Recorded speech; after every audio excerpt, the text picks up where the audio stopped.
In a small, quiet town nestled between rolling hills and endless fields, there was a diner that had been around for decades. It wasn't anything fancy, just a little place with checkered floors, booths covered in cracked vinyl, and the faint hum of an old jukebox playing songs from another era. The sign outside read Mama's Kitchen, though no one could remember who Mama actually was. People came here not because it was special, but because it felt familiar, like slipping into your favorite pair of shoes after a long day. On this particular afternoon, Chuck Norris walked through the door. Now, if you've ever heard of Chuck Norris, you know he's not your average guy. Sure, he's known for his tough guy persona and those legendary action movies, but what many people don't realize is that beneath all that muscle and grit lies a heart as big as Texas. He wasn't in town for any grand adventure.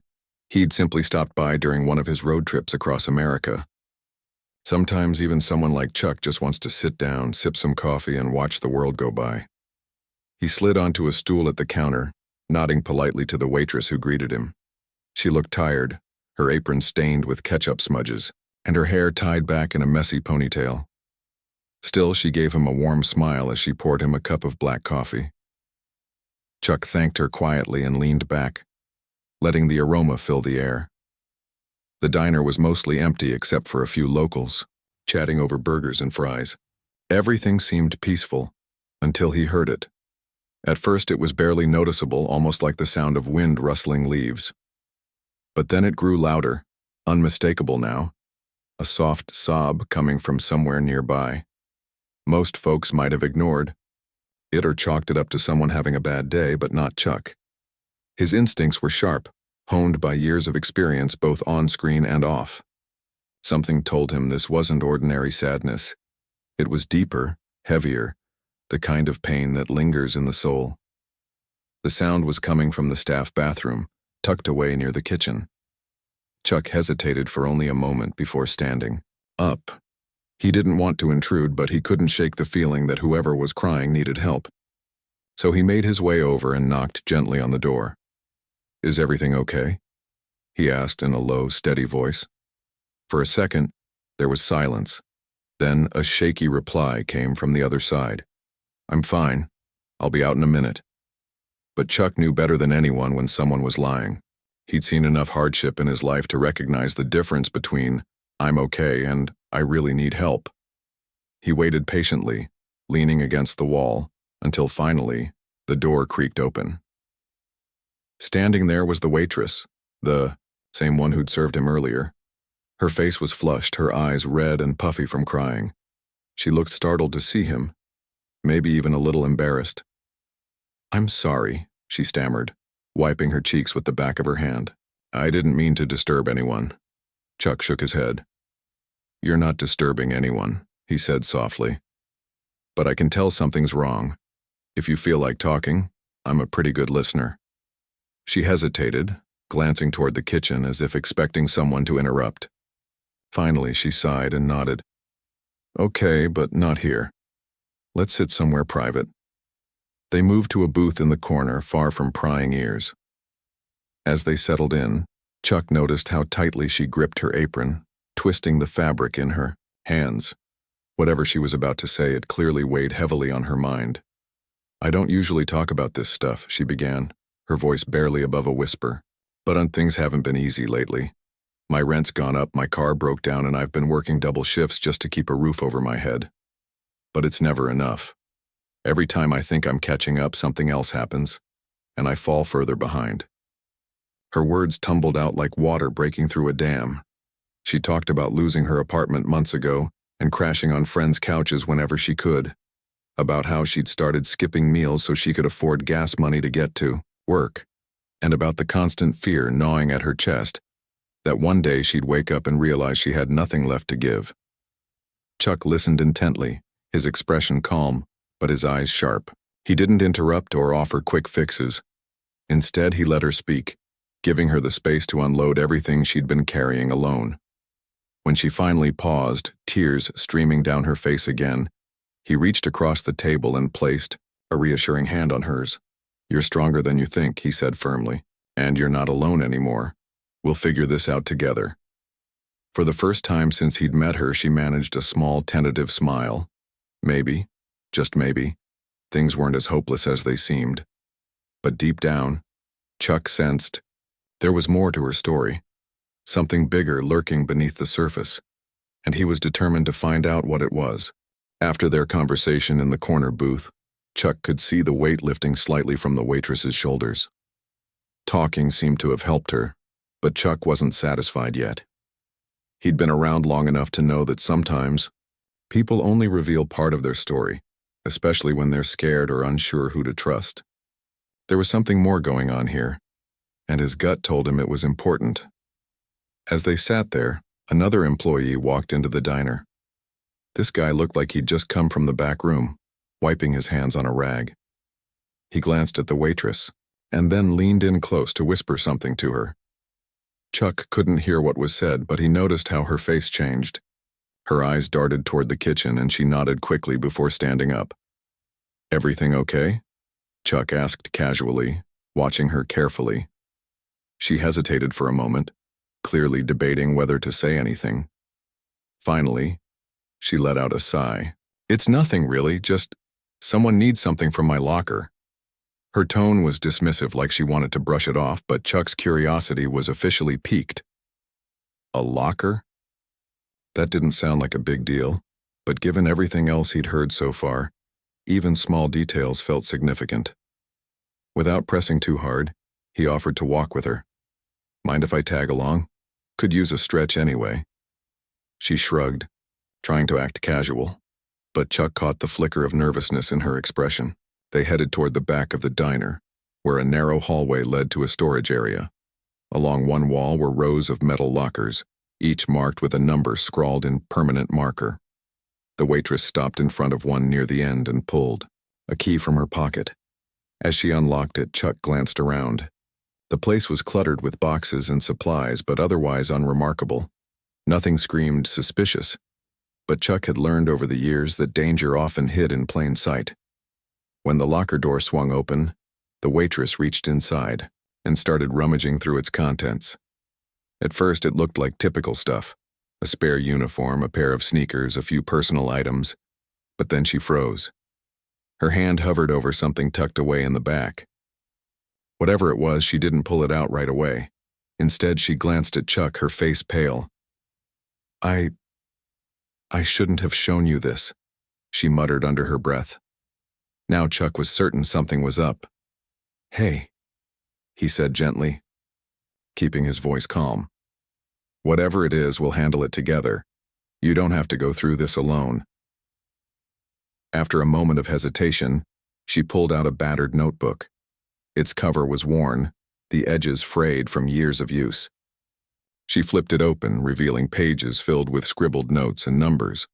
Some entries were written hastily, others crossed out or circled multiple times. It didn't take long for Chuck to realize this wasn't just random writing. It was organized, methodical, almost like a ledger.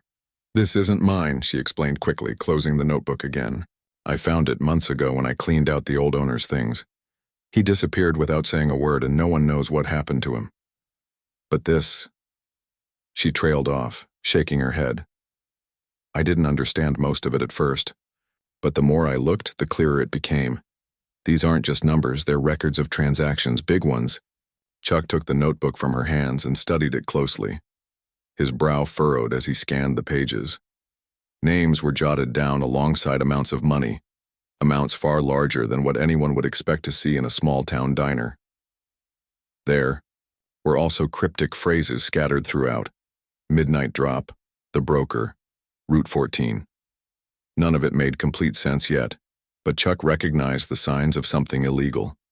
Something dangerous. "Why didn't you tell anyone about this sooner?" he asked, looking at her directly. Her shoulders slumped. "Because I didn't know who to trust. If whoever left this finds out I have it, they'll come after me. And honestly, I thought maybe I was imagining things. Maybe I was reading too much into it because I'm already stressed about everything else." Chuck nodded slowly. He understood her fear. When life feels like it's falling apart, it's easy to convince yourself that problems are all in your head. But deep down, he knew this wasn't paranoia. Someone had gone to great lengths to hide these records. and now they were sitting in the hands of a waitress who'd stumbled onto something bigger than she realized. "We need to figure out exactly what this is," Chuck said firmly. "And we need to do it carefully. Whoever's involved won't hesitate to hurt you or anyone else to protect themselves." She swallowed hard, gripping the edge of the locker door. "What do we do?" "For starters, we keep this quiet," Chuck replied. "No one else can know about the notebook, not until we understand what we're dealing with. In the meantime, stay close to me. Don't go anywhere alone, especially not tonight." The waitress nodded, though her hands trembled as she slipped the notebook back into the locker. Chuck watched her closely, noting the mix of fear and determination in her eyes. She might have been scared, but she wasn't giving up. And that was something Chuck respected deeply. As they walked back to the main dining area, Chuck's mind raced. This diner wasn't just a struggling business. It was hiding secrets that could put lives in danger. And while the waitress had unwittingly become entangled in something far beyond her control, Chuck knew he couldn't leave her to face it alone. Whatever was going on here, he was going to get to the bottom of it, even if it meant taking on forces far more powerful than himself. For now, though, they had to play it smart. One wrong move and they'd tip off whoever was behind this operation. As Chuck settled back into his seat at the counter, he kept a watchful eye on the staff and customers milling about. On the surface, everything seemed normal. But beneath the calm exterior, a storm was brewing, and Chuck Norris was ready to step into the eye of it. Quen 2.5 Max. As the evening wore on, Chuck stayed close to the waitress, keeping a low profile while observing everything happening around him. The diner buzzed with its usual rhythm, customers chatting over plates of greasy fries, cooks shouting, orders from the kitchen, and waitstaff darting between tables. To anyone else, it was just another ordinary night. But Chuck knew better. Beneath the surface, something sinister lurked and every detail mattered. The waitress seemed more alert now, her earlier tears replaced by a quiet resolve. She moved through the diner like she always did, refilling coffee cups and dropping off checks, but there was a tension in her movements that hadn't been there before. Every time someone approached her or whispered something in passing, she glanced toward Chuck as if seeking reassurance. He gave her subtle nods, letting her know he was watching and ready. By the time the dinner rush slowed down, Chuck decided it was time to dig deeper.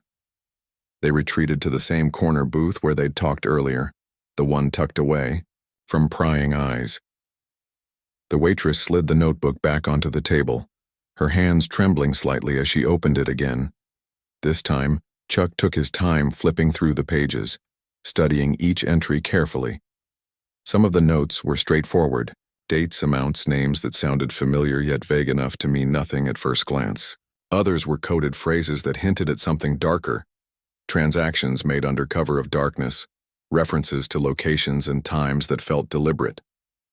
"This isn't just about money," Chuck said finally, closing the notebook and leaning back in the booth. His voice was calm, but his tone carried the weight of someone who'd seen too much in his lifetime. "Whoever's running this operation is using the diner as a front. These numbers, they're not profits, they're payments. And these names? They're players in some kind of network." The waitress stared at him wide-eyed. You think the diner's involved in something illegal?" "I don't think," Chuck corrected gently. "I know. This isn't random scribbling, it's organized crime. Someone's laundering money through here, funneling dirty cash into legitimate transactions. And whoever's pulling the strings doesn't want anyone finding out." She shook her head slowly, trying to process what he was saying. "But why would they use a place like this? It's just a tiny diner in the middle of nowhere." "That's exactly why," Chuck replied. "Places like this fly under the radar. No one expects a mom-and-pop shop to be part of something bigger. That makes it perfect for hiding things." Her face paled even further. "So what happens now? What do we do?" Chuck leaned forward, his piercing gaze locking onto hers. "First, we protect you. Whoever left this notebook behind probably thinks it's gone forever, or that no one will understand what it means. But if they find out you have it, they'll come after you. So, you stick close to me until we figure this out." She nodded quickly, though her hands still trembled. "Okay, what else?" "Next, we bring in people who can help expose this properly. Chuck continued. I've got connections with law enforcement who specialize in cases like this.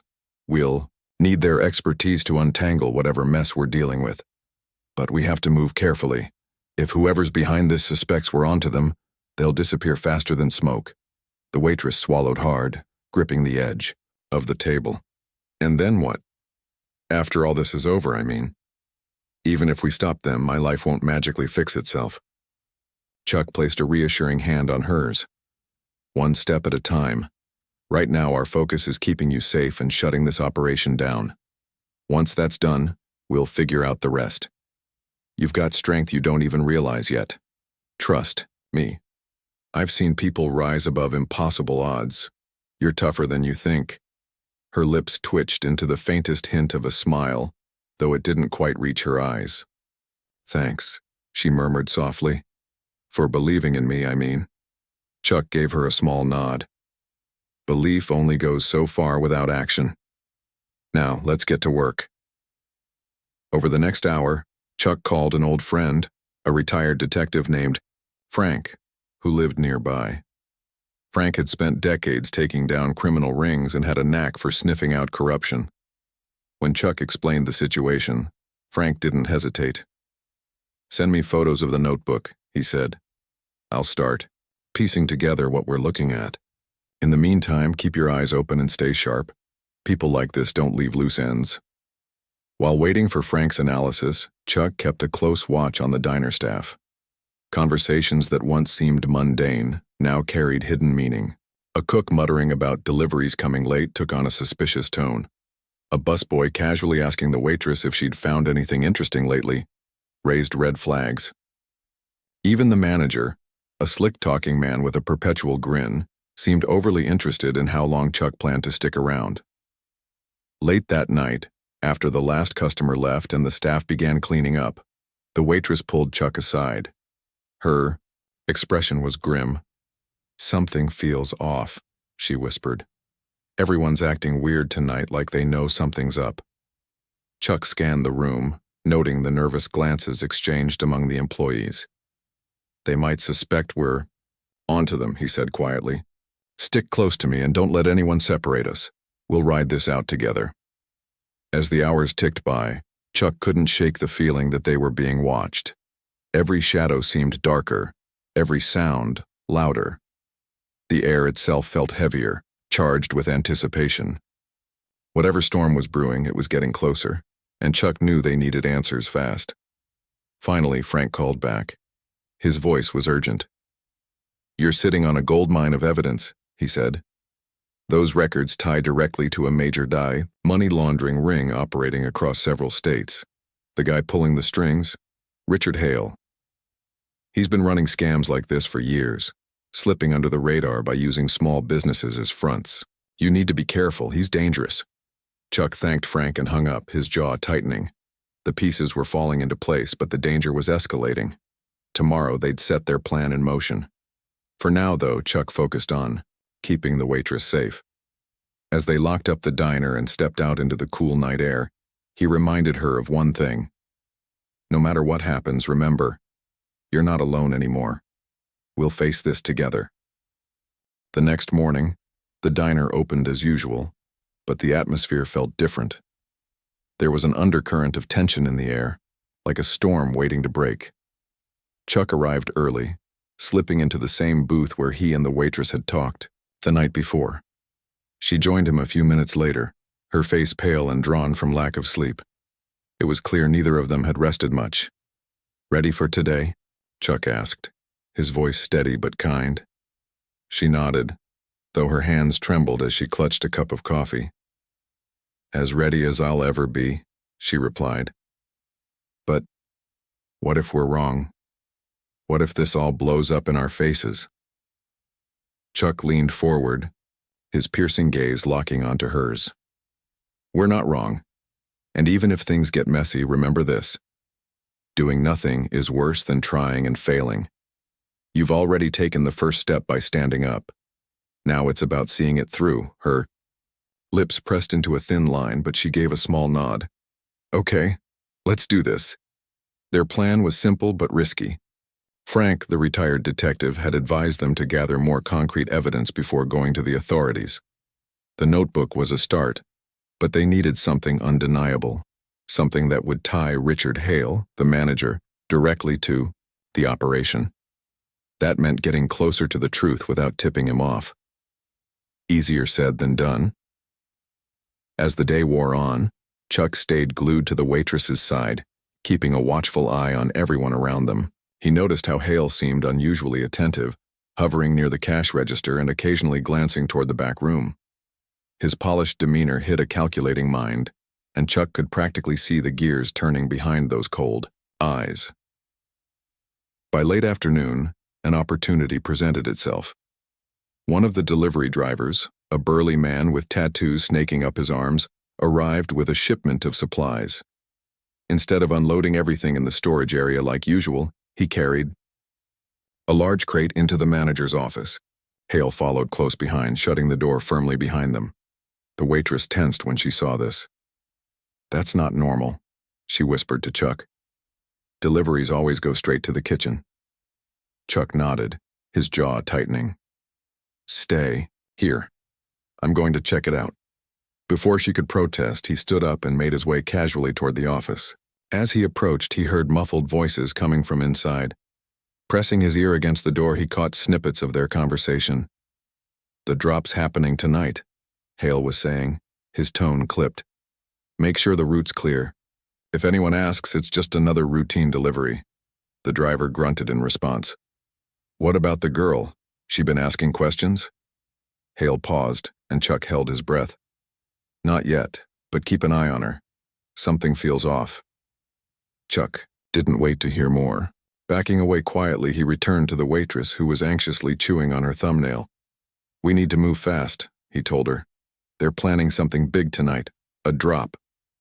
Whatever that means, it's not good." Her eyes widened. "What do we do?" "We stick to the plan," Chuck said firmly. "Frank's sending backup to monitor the situation from outside. In the meantime, we stay sharp and look for anything unusual. If we can catch them in the act, we'll have all the proof we need." As evening fell, the diner grew quieter. Most of the staff had left for the night, leaving only a skeleton crew to close up. Hale lingered near the counter, pretending to review paperwork, but clearly keeping tabs on everyone. Every so often he'd glance at the clock, his foot tapping impatiently. Finally, just after midnight, the moment came. A black van pulled into the alley behind the diner, its engine idling softly. Through the window, Chuck watched as two men climbed out, both dressed in dark clothing. They exchanged a few words with Hale before heading toward the back door. "This is it," Chuck murmured to the waitress, who stood beside him, clutching the notebook tightly. "Stay close and don't make a sound." Together they crept toward the back room, careful to avoid being seen. From their vantage point, they could see Hale and the men unloading stacks of cash from the van and transferring them into duffel bags. The sight sent a chill down the waitress's spine. This wasn't just money, it was evidence of years of corruption, hidden in plain sight. Chuck reached for his phone and snapped photos documenting everything. Just as he finished, one of the men turned suddenly, his eyes narrowing. "Hey!" he barked. "Who's there?" Without hesitation, Chuck stepped forward, blocking the waitress from view. "Evening, gentlemen," he said calmly, his voice carrying a quiet authority. "Mind telling me what's going on here?" For a split second, no one moved. Then Hale stepped forward, his smile slick and practiced. "Oh, hey there. Just handling some inventory. Nothing to worry about." Chuck raised an eyebrow. "Inventory? Huh? Looks like quite the haul for a little diner." Hale's smile faltered, but he recovered quickly. "Look, pal, this doesn't concern you. Why don't you grab your coffee and hit the road?" Chuck crossed his arms, his stance unwavering. "Afraid it does concern me. See, I've got friends in high places, friends who are very interested in operations like yours. So here's what's gonna happen. You're gonna call off whatever scheme you've got planned, and you're gonna answer to the law. Or..." He let the threat hang in the air, his steely gaze daring them to challenge him. The tension was palpable. The two men exchanged Uneasy glances, clearly unsure how to handle the unexpected confrontation. Hale, however, wasn't ready to back down. "You really think you can take us all on?" he sneered. Chuck smirked, a glint of amusement in his eye. "Want to find out?" Before Hale could respond, the sound of sirens cut through the night. Red and blue lights flashed in the distance, growing brighter as they approached. Frank's backup had arrived right on schedule. Panic spread across Hale's face as he realized the game was up. "Let's go!" he shouted to his accomplices. But it was too late. Within moments, police officers swarmed the scene, weapons drawn. Hale and his men were quickly detained, their faces twisted in anger and disbelief. As the chaos unfolded, Chuck turned to the waitress, who stood frozen in shock. "It's over," he said gently. "You did it. You helped bring them down." Tears welled up in her eyes as the weight of everything finally hit her. For months she'd lived in fear, trapped in a web of lies and danger. Now, thanks to Chuck's guidance and bravery, she was free. Outside, the alley buzzed with activity as officers secured the evidence and loaded Hale and his crew into patrol cars. Frank appeared a few minutes later, shaking Chuck's hand warmly. "You always know how to stir up trouble, don't you?" he joked. Chuck chuckled. "Trouble finds me more often than not. But hey, someone's got to clean up the mess." As dawn broke over the horizon, casting golden light across the town, the waitress stood beside Chuck, watching the scene unfold. The diner, once a symbol of struggle and fear, now represented hope and justice. And while the road ahead wouldn't be easy, she knew one thing for certain: she wasn't alone anymore. Not with Chuck Norris by her side. The aftermath of that chaotic night felt surreal, like waking up from a dream, or maybe a nightmare. The diner, once a quiet little hideaway in the heart of an unassuming town, had transformed overnight into something out of a crime drama. Yellow. Police tape crisscrossed the parking lot and officers buzzed around, collecting evidence and taking statements. Inside, investigators sifted through every nook and cranny, combing over ledgers, receipts, and hidden compartments where years of corruption had been stashed away. For the waitress, it was overwhelming. She sat at one of the booths near the window, staring blankly at her hands as if trying to process everything that had happened. Chuck stayed by her side, offering silent support. He didn't say much, just let her sit there, giving her space to breathe while keeping a protective eye on her. Every so often, someone would approach them, a detective asking questions, a curious coworker wondering what was going on, or even reporters who'd somehow caught wind of the story. Each time, Chuck stepped in, deflecting attention and ensuring she wasn't pushed too far too fast. Frank, the retired detective, lingered nearby, overseeing the investigation. He'd worked cases like this before, but admitted this one stood out, not because of its complexity, but because of how personal it felt. "You know," he said to Chuck during a brief lull, "most people wouldn't have stuck their necks out for someone else like you did. You could have walked away." Chuck shrugged, his expression unreadable. "Walking away's never really been my style. Besides, sometimes all someone needs is someone else to believe in them." Frank chuckled. "Well, whatever your reasons, you've made a difference here. This place won't be the same after today."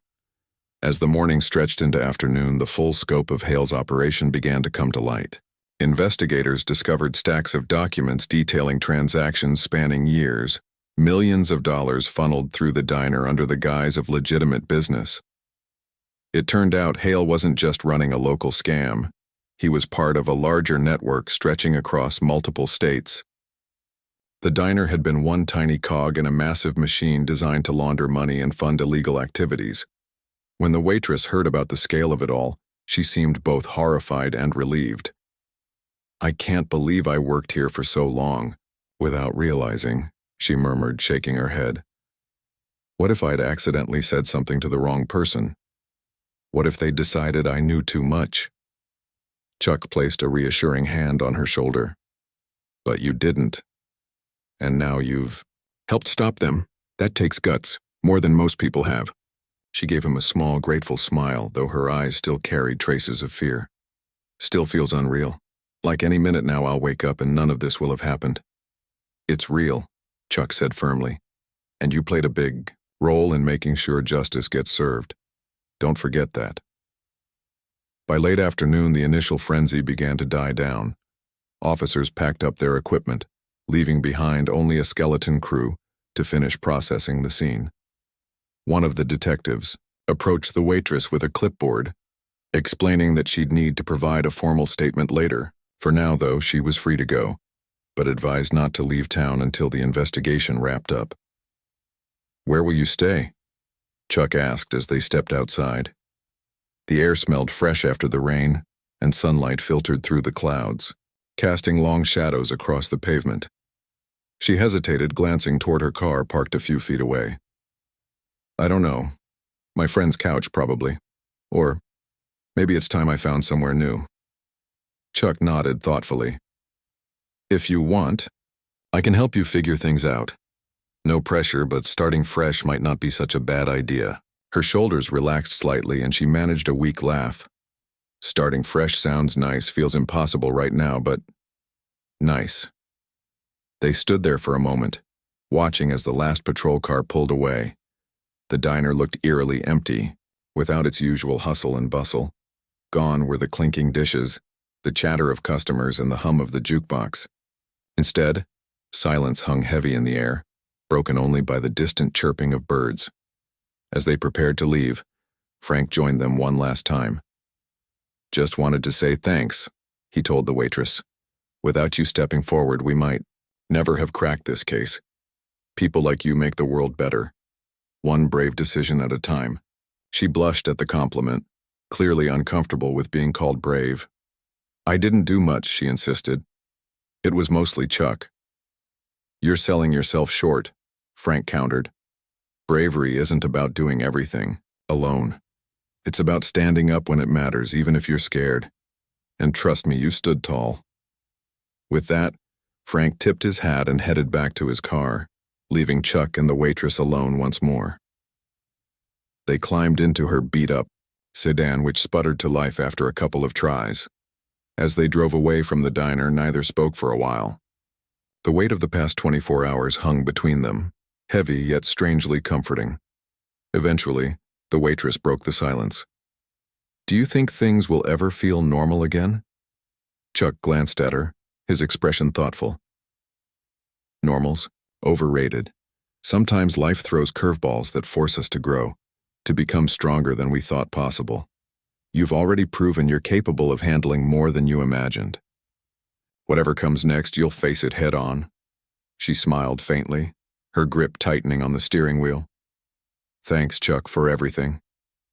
He nodded, leaning back in his seat. "Anytime.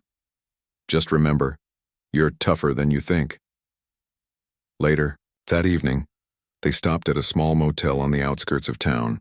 The neon sign flickered dimly, and the room smelled faintly of mildew, but it was clean enough. Chuck offered to stay close by, just in case she needed anything, but she assured him she'd be okay. "I need to try sleeping on my own tonight," she admitted, "even if it's hard." He respected her decision, giving her a final nod before heading to another room down the hall. As he lay on the lumpy mattress, staring at the ceiling, Chuck reflected on the events of the past few days. Helping others came naturally to him. It always had. But moments like these reminded him why he kept doing it. Sure, the fights and adventures were exciting, but the real victories weren't measured in punches thrown or villains defeated. They were measured in lives changed, for the better. Outside, the stars twinkled brightly against the dark sky. Somewhere beyond those constellations lay countless stories waiting to unfold. Stories of struggle, courage, and redemption. And Chuck Norris, ever the guardian angel in cowboy boots, would continue walking alongside those who needed him most. Because that's what heroes do. They show up when hope seems lost and remind us that we're never truly alone. The days that followed felt like a blur of activity and reflection. The diner, once the heart of the small town, remained closed as investigators continued their work. Yellow tape still surrounded the building, a stark reminder of the secrets it had hidden for so long. For the waitress, life began to take on a new rhythm. She was no longer just another cog in a corrupt machine. She was someone who had stood up, even when standing seemed impossible. Chuck stayed nearby during those first few days, helping her navigate the whirlwind of interviews with detectives, lawyers, and reporters eager to piece together the story. Each time she hesitated or doubted herself, he reminded her how much strength she'd shown simply by refusing to stay silent. "You didn't have to step forward," he told her one evening as they sat on a park bench watching the sunset. "But you did. That makes you extraordinary." She smiled faintly, her gaze fixed on the horizon. "I don't feel extraordinary, just tired. Like I've been running a marathon I didn't sign up for." "That's because you have," Chuck replied. "But marathons end. And when they do, you realize how far you've come." Her smile widened slightly, though her eyes carried the weight of everything she'd endured. "What happens now? After all this is over, I mean. My job's gone. My car barely runs, and I'm living out of a motel room. How do I start over?" Chuck leaned back, his hands resting on his knees. "One step at a time. First, we focus on getting you stable, finding a place to live, figuring out your next move. Then we build from there. You've got skills, resilience, and guts most people only dream of. Trust me, you'll find your footing again." As the investigation unfolded, the full extent of Hale's operation came to light. It wasn't just about money laundering. It was about power, control, and exploiting vulnerable people. The diner had served as a hub for funneling illegal funds into legitimate businesses, but it also preyed on its employees. Many were forced to work grueling hours for low pay while unknowingly participating in criminal activities. When the truth emerged, outrage rippled through the community. People demanded answers and justice. For the waitress, seeing the impact of what she'd uncovered was both empowering and humbling. Strangers approached her in grocery stores and gas stations, thanking her for exposing the corruption. Local news outlets dubbed her a hero, though she cringed every time she heard the word. "I'm not a hero," she insisted whenever someone brought it up. "I just couldn't stay quiet anymore." Chuck chuckled whenever she said this. Heroes rarely think they're heroes. That's kind of the point. A week later, the waitress received a letter from the district attorney's office. It was formal and concise, but the message was clear. Her cooperation had been instrumental in dismantling a statewide criminal network. Thanks to her bravery, dozens of cases were being reopened and countless victims would finally see justice served. Enclosed with the letter was a check, a reward for assisting law enforcement. It wasn't enough to erase her struggles, but it was a start. When she showed it to Chuck, tears welled up in her eyes. "This changes everything," she whispered. "I can pay off some debts, maybe even rent a real apartment, but what if I mess it up? What if I fail again?"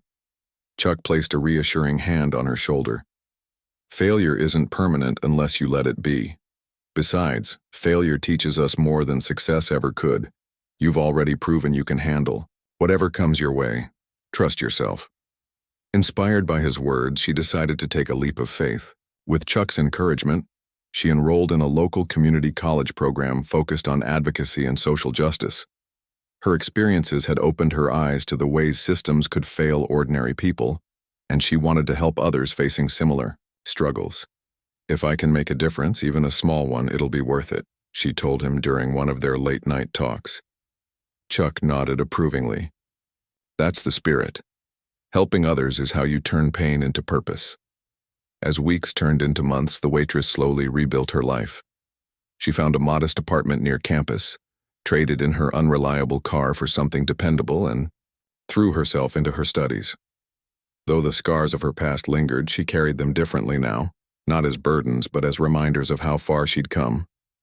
Whenever doubt crept in, she remembered Chuck's unwavering belief in her strength. Chuck, it was time to move on. His road trips were never meant to last forever, and the open highway called to him once again.